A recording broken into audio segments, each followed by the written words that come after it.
Fala galera, aqui é o professor Josimar Almeida, estamos trabalhando com direito constitucional. Na aula passada a gente finalizou o artigo 7º da Constituição, são direitos individuais dos trabalhadores, e hoje nós vamos começar trabalhando com o artigo 8º, são os direitos coletivos dos trabalhadores. Vamos ver? Vejamos.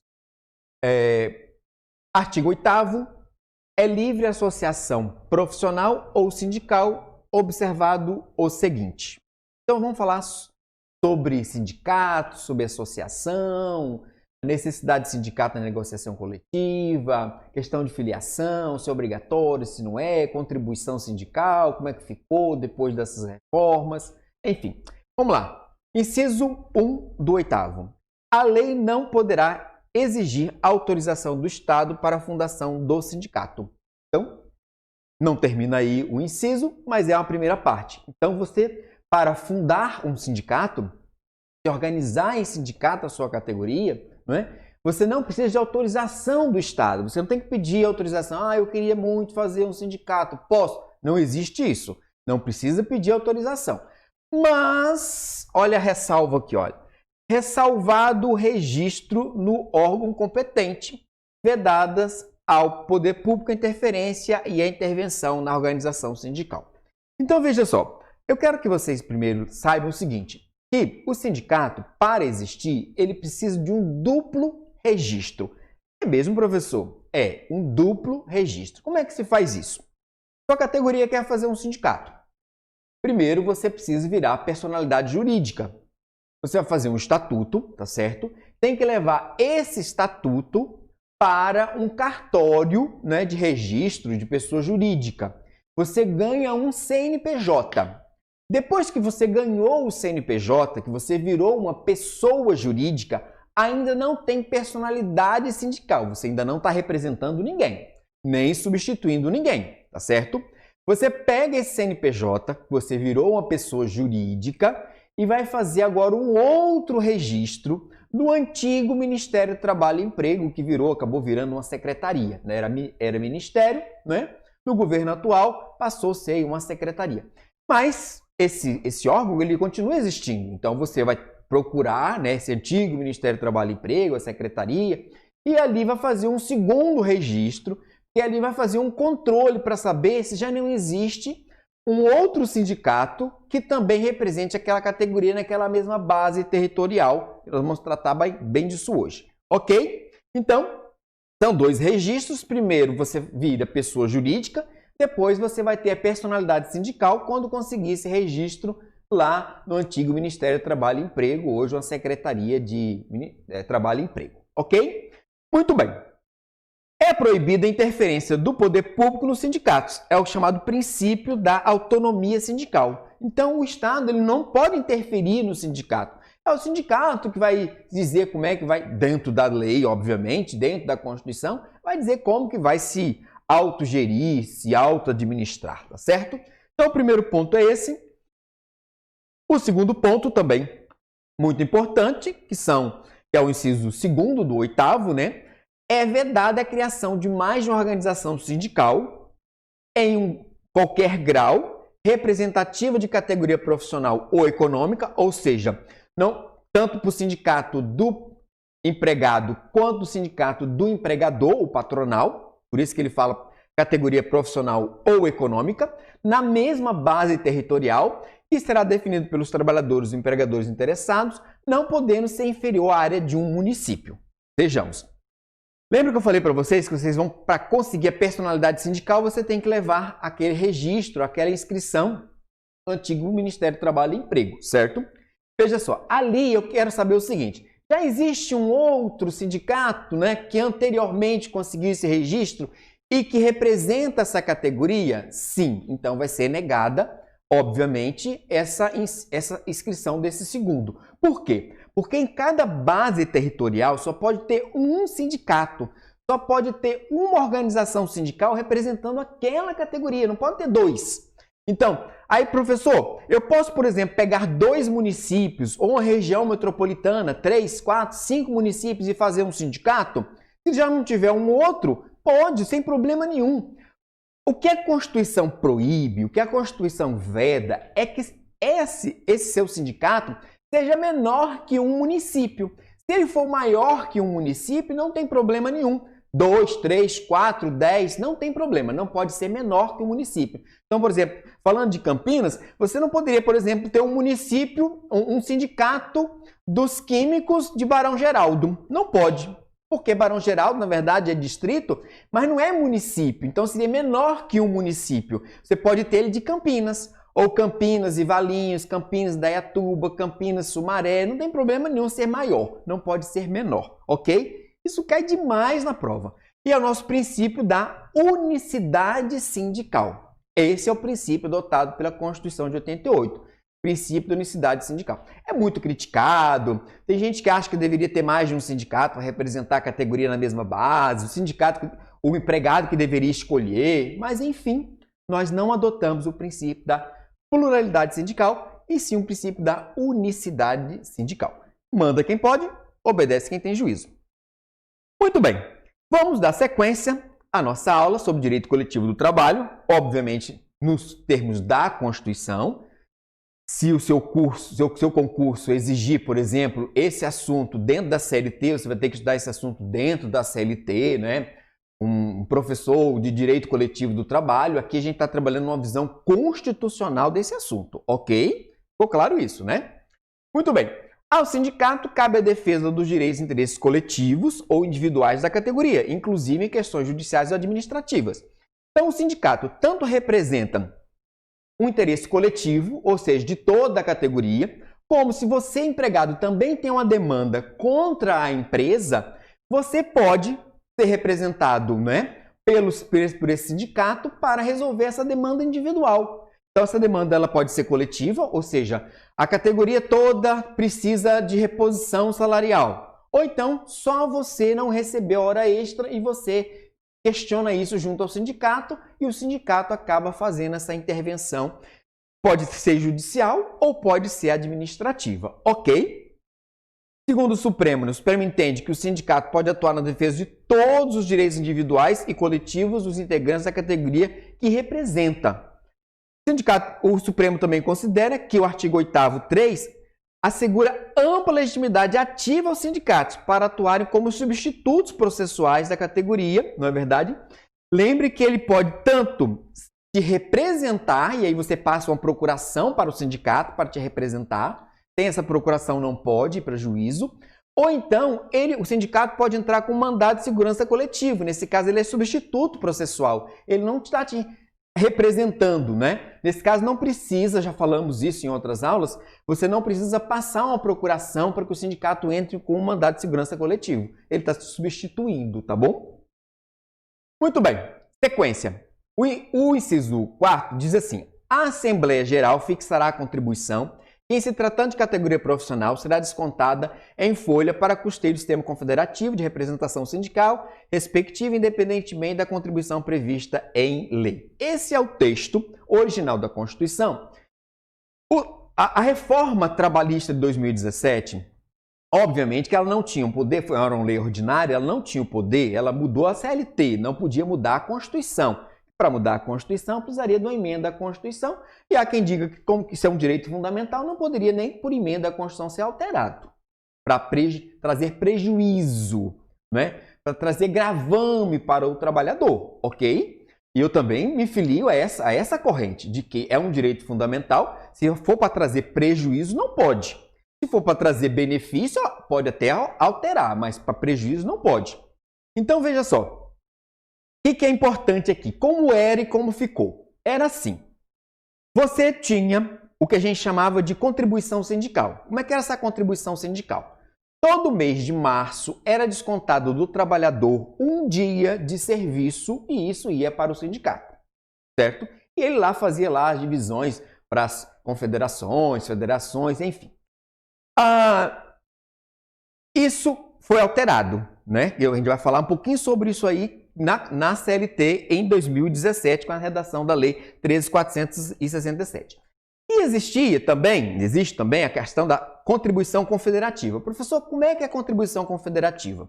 Ela é facultativa, fixada pela Assembleia, mas só para quem participasse, fosse sindicalizado. Porque essa contribuição sindical era para todo mundo. Você falava assim, mas eu não sou sindicalizado, eu nunca sindicalizei. Por que eles estão cobrando isso de mim? Por que eles estão descontando isso no mês de março? Cara pálida, quem te perguntou se você quer, se você não quer, se pode, se não pode? A Constituição dizia, ó, é assim, é assim. Então eles descontavam independentemente da sua vontade. Isso foi alterado também. Então veja como ficou depois de 2017. É assim. Essa contribuição confederativa continua, obviamente, sendo dos sindicalizados, ok? Ela é aprovada em assembleia, é fixada e desconta-se. Essa contribuição sindical, que era do mês de março, ela continua existindo. Só que tem que ter uma autorização prévia e expressa do trabalhador. Se ele não autorizar prévia e expressamente que se desconte, não vai descontar aquele um dia de serviço, ok?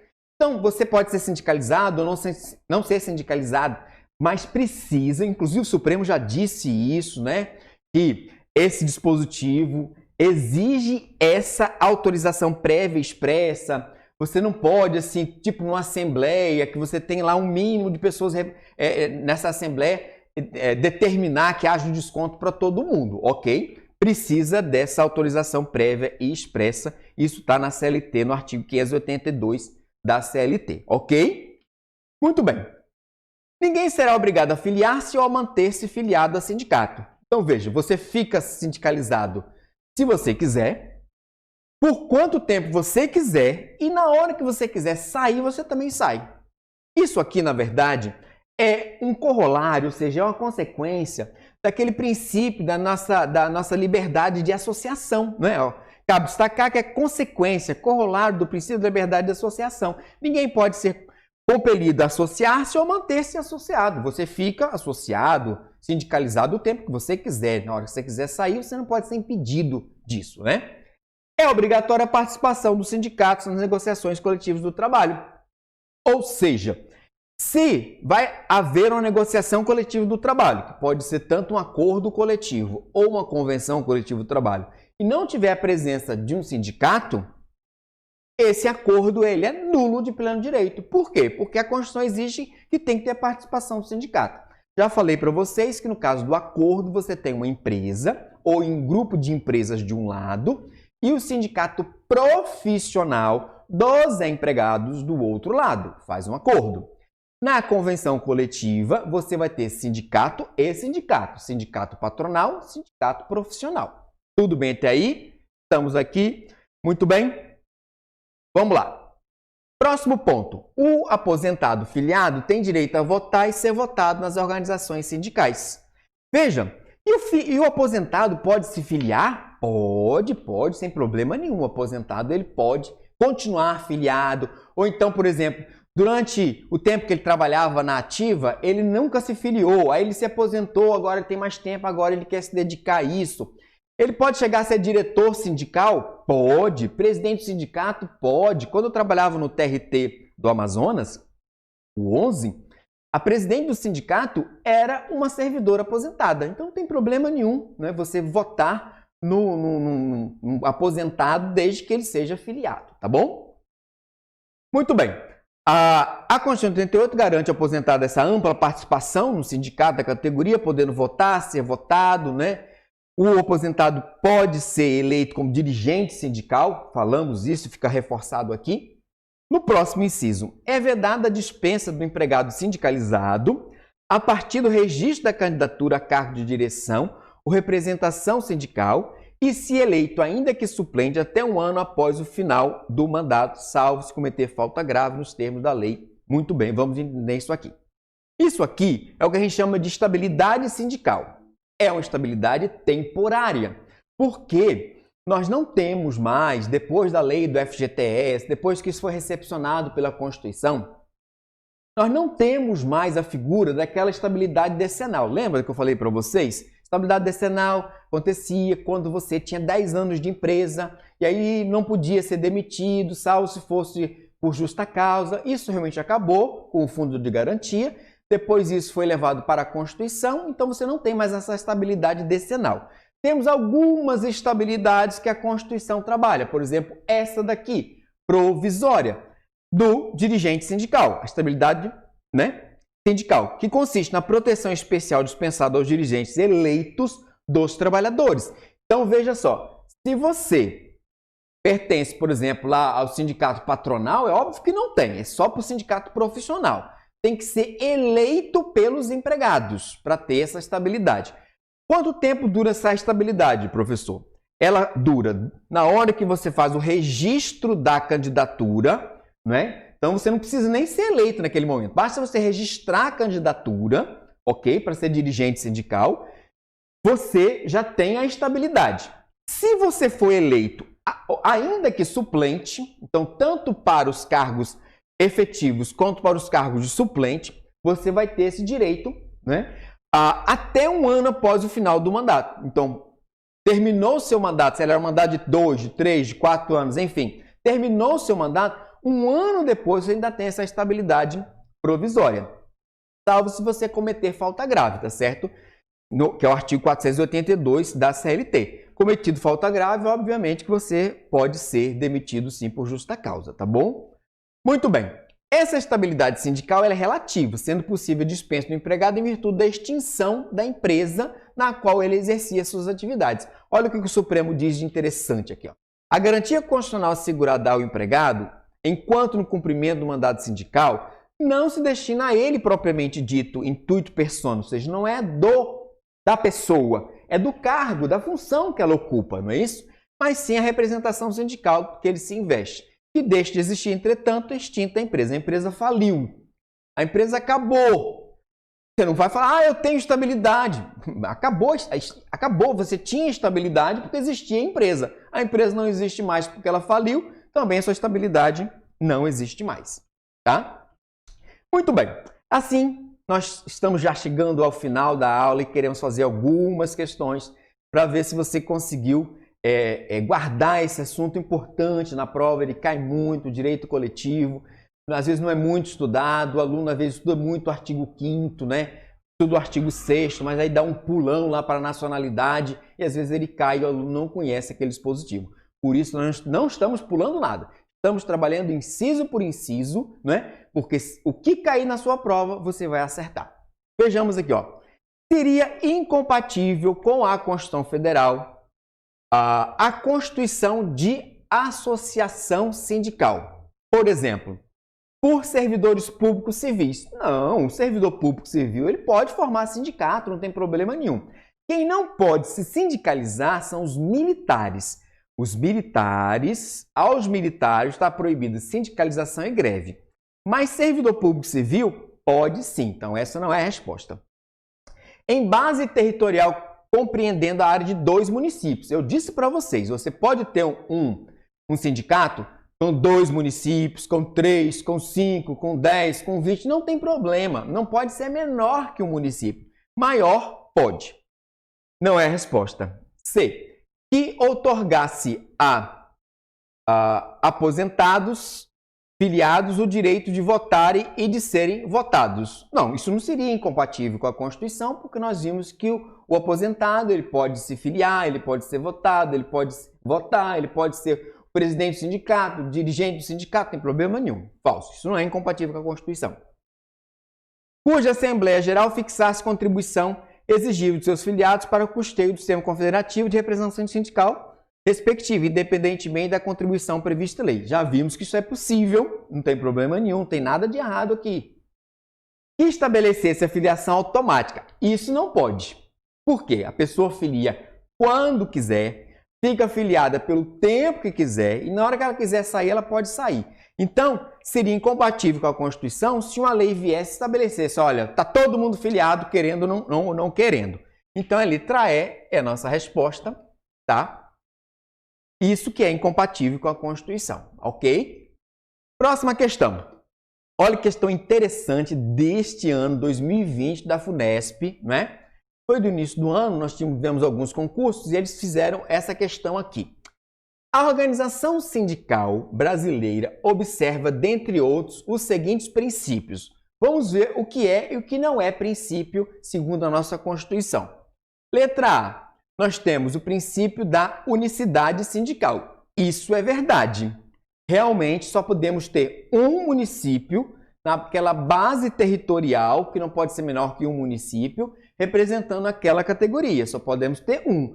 Não adotamos a pluralidade, adotamos a unicidade sindical.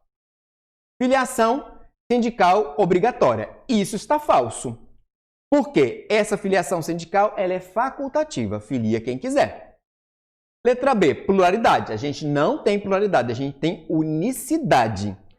Centrais sindicais como órgãos de cúpula. Isso é verdade. Uma central sindical ela é órgão de cúpula, sim. E essa parte está verdadeira, tá?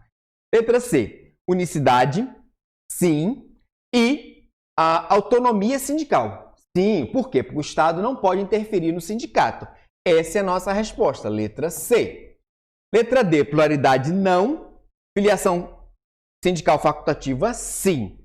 Unicidade, sim, mas pluralidade sindical, não, porque o que vige é o princípio da unicidade sindical. Muito bem. Agora que ela está ficando boa, já acabou. Mas teremos outras aulas. O assunto não acabou, nem o nosso curso. Veja só.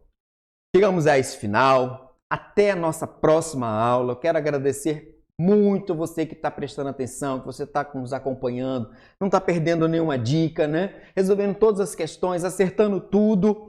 E nos acompanhe pelo Facebook, pelo Instagram, pelo YouTube, pelo e-mail e pelo nosso WhatsApp. Até a nossa próxima aula. Um grande beijo no seu coração.